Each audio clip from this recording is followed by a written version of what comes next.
Tujuan pernikahan menurut Alkitab bukan hanya untuk membuat kita happy, but to make us holy. Nah, masalahnya budaya dunia bilang apa? Pernikahan itu soal chemistry, soal kecocokan. Tapi Alkitab bicara pernikahan dibangun di atas covenant, ikatan perjanjian, bukan sekedar perasaan. Dunia bilang kalau chemistry-nya hilang atau chemistry-nya pudar, mungkin kamu salah pasangan. Tapi Alkitab berkata saat covenant itu diucapkan di hadapan Tuhan, ya dialah pasangan hidupmu. Maka di sanalah kamu perlu membangun cinta yang sejati. Pernikahan bukan sekedar tempat menemukan kenyamanan, tetapi sarana Tuhan untuk mengubah kita. Pasangan kita bukan juru selamat kita. Pasangan kita adalah rekan Kristus yang akan membentuk kita menjadi serupa dengan Kristus. Jadi kalau saya bisa simpulkan, pernikahan adalah bengkel tempat kasih karunia bekerja setiap hari. Untuk ngapain? Melembutkan ego saudara, membentuk karakter saudara, menyingkapkan kegelapan hati saudara yang sesungguhnya, supaya saudara semakin serupa kepada Kristus. Suami, kasih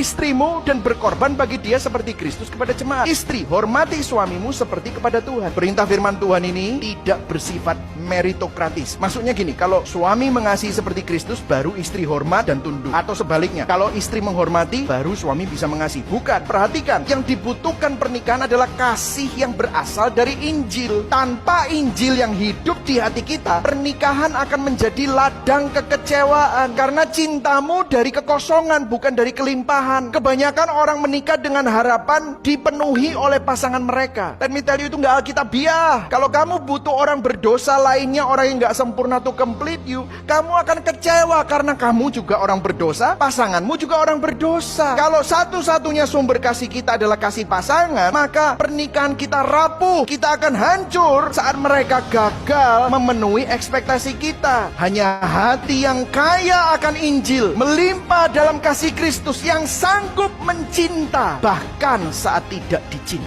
Nah, pertanyaannya kan begini, bagaimana kita bisa mengasihi seperti itu? Injil adalah kisah cinta terbesar, bukan tentang dua orang yang saling mencintai, tetapi tentang satu pribadi yang mencintai saudara dan saya saat kita bahkan tidak mencintai dia kembali. Siapa itu? Yesus. Itulah sebabnya Yesus dipanggil pengantin kita yang sempurna, supaya kita bisa menghidupi kasih yang seperti itu. Pengantin kita memperagakannya disalib, dia ditolak supaya saudara diterima, dia ditinggalkan supaya saudara tidak pernah sendirian, dia disalahpahami supaya saudara dapat dipahami oleh Tuhan, dia memikul beban kita supaya kita bisa memikul beban satu sama lain, termasuk pasanganmu. Dia menjadi buruk rupa di kayu salib supaya saudara jadi cantik, diperindah sebagai mempelai. Saudaraku, kamu tidak akan sanggup mencintai pasangan dalam kondisi terburuknya sampai kamu sadar Yesus mencintai kamu dalam kondisi terburukmu. Yesus tidak menunggu kita menjadi indah untuk mencintai kita, but He loves you so you can become lovely. Dia mencintai kita agar kita menjadi indah. Cinta yang sejati selalu menyerupai salib, memberi, bertahan, mengubah yang dikasihi. Cinta tertinggi bukan ada di ranjang pernikahan, tetapi cinta tertinggi ada di salib dan dipelukan Kristus Yesus. Pernikahan adalah bayangan Injil. Pernikahan membantu kita memahami Injil, tetapi Injil membantu kita juga untuk memahami pernikahan. Dan Injil memberi kita kuasa untuk menjalani hidup sebagai yang menikah maupun tidak menikah untuk kemuliaan Tuhan. Amin, saudara. Ya, kita melihat video daripada Pastor Michael Chris Gill yang sangat baik ini tentang rahasia besar di balik pernikahan. Nah, bro and sister, saya mau katakan di bagian kedua ini adalah, selain kita tadi diawali dengan mencari pasangan dengan berdoa sama Tuhan, yang kedua adalah mari kita tahu kriteria apa yang Tuhan mau untuk kita mencari pasangan. Yaitu apa? Kriteria rohani, nilai-nilai rohani. Jadi kita perlu tahu bagaimana caranya kita mencari sesuai dengan kehendak Tuhan. Yang paling mendasar tentu saja kita mencari pasangan seiman. Tadi dikatakan oleh Ibu Eni Kristianus bahwa kalau dia belum Kristen, dia belum mengenal Tuhan, injili dulu. Bawa dia dulu kepada Tuhan Yesus. Setelah dia dibaptis, baru kita pacaran sama dia. Nilainya sama. Karena menikah itu adalah bicara mengenai satu penggabungan antara pria dan wanita yang sesuai dengan kehendak Tuhan. Pasangan tidak seiman, tentu Tuhan tidak suka. Dan Tuhan tidak mau. Sampai kapanpun juga. Nah, setelah kita mempunyai prinsip tersebut, kita akan lanjut kembali dengan prinsip apa? Ya, dengan prinsip yang B adalah pilihlah yang berbuah roh, bukan sekedar pandai bicara rohani. Makanya dikatakan pasangan yang sepadan. Nah, sepadan secara mendasar, sepadan yang dikatakan oleh Alkitab bukan hanya sama-sama Kristen. Lebih dalam daripada itu. Sepadan maksudnya adalah sama kurang lebih tingkat kerohaniannya. Maka tentu saja brother dan sister perlu membangun kerohanian sebagai dasar untuk mencari pasangan hidup dan nanti menikah. Kita harus punya nilai-nilai Alkitab yang kita pegang, kita junjung tinggi. Itu fondasinya tidak bisa kita pisahkan dari kehidupan kita. Itu dasar untuk menikah sesuai Alkitab. Ya. Galatia 5:22-23 itu mengatakan kepada kita mengenai buah-buah roh. Tetapi buah roh ialah kasih, sukacita, damai sejahtera, kesabaran, kemurahan, kebaikan, kesetiaan, kelemah lembutan, penguasaan diri. Nah, maaf, perlu ada buah-buah roh. Orang Kristen yang baik adalah orang yang mempunyai buah-buah roh karena dia mengikut Tuhan sehingga hidupnya itu berbuah secara roh.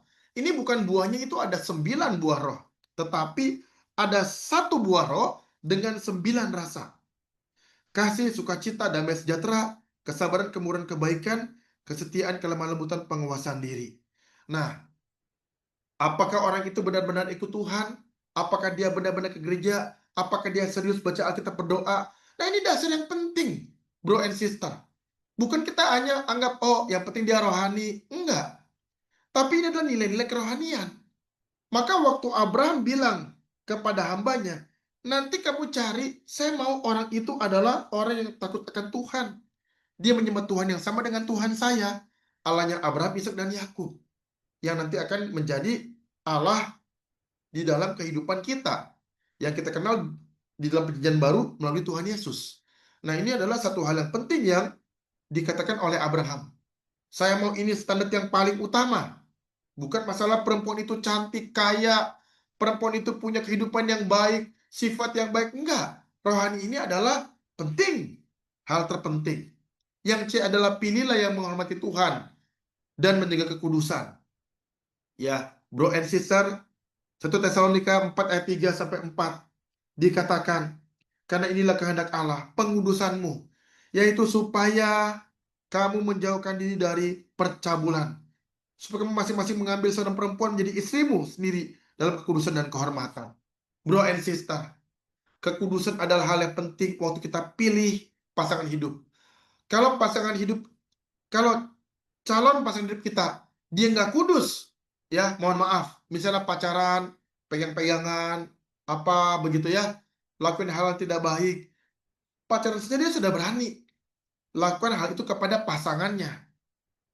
Bro and sister, saya katakan, kalau ada orang berani lakukan itu kepada pacarnya, suatu hari setelah menikah, dia pun berani melakukan kepada orang lain. Ya, bro and sister, ini hal yang penting. Menghormati Tuhan, menjaga kekudusan hidup. Nilai kerohanian yang penting. Yang D, pilihlah yang punya hati melayani dan taat kepada Tuhan. Yosua 24 ayat 15. Tetapi aku dan seisi rumahku kami akan beribadah kepada Tuhan. Pasangan hidup yang baik adalah pasangan yang melayani Tuhan, terbeban melayani Tuhan, beribadah kepada Tuhan dengan sungguh-sungguh. Bro and sister, kalau kita punya calon pasangan hidup sudah nggak ikut Tuhan, jarang ke gereja, nggak pelayanan, bro and sister, harap apa? Harap apa? Harap dia jadi ibu yang baik, yang kudus buat anak-anak kita? Harap dia jadi papa, jadi suami, jadi imam yang baik bagi anak-anak kita? Tentu tidak. Waktu pacaran saja dia nggak pernah ke gereja, nggak pernah sentuh Alkitab, nggak pernah berdoa. Bro harap, sister harap, nanti kalau sudah menikah Pak Pendeta nggak apa-apa, dia pasti saya ajak ke gereja.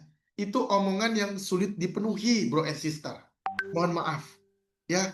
Tapi kalau pasangan kita dia sudah rajin ke gereja, ya tadi ada satu orang yang cerita, saya baru pulang dari acara gereja.